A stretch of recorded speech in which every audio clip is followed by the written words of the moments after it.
মায়েরা দোল পূর্ণিমা দিনে আবির খেলেছিলেন, জোরে বলুন হ্যাঁ না। আচ্ছা, আবির খেলা কখন থেকে শুরু হয় আপনাদের কারো জানা আছে? এ তো খুব তো আবির দিলেন মাথায় মাথায়, মুখে মুখে, গালে গালে, ভাবলেন কেন দিতে হয়? একদিন রাধারানী দূরে বসে আছে, কৃষ্ণ যশোমতীর কোলে বসে আছে। কৃষ্ণ জিজ্ঞেস করছে, মা, রাধা এত সাদা, আমি কেন কালো?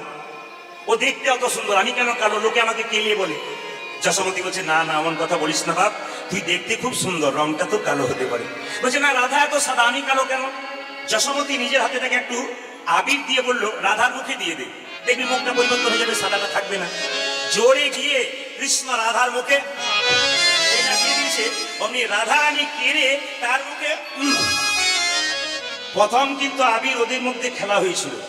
এই জন্য যখন আপনারা আবির খেলা আগামীতে যদি বেঁচে থাকেন, আমরা থাকি, আবির খেলা শুরু করবেন রাধারানী এবং গোবিন্দের চরণে দিয়ে, তারপর, নইলে কিন্তু নয়।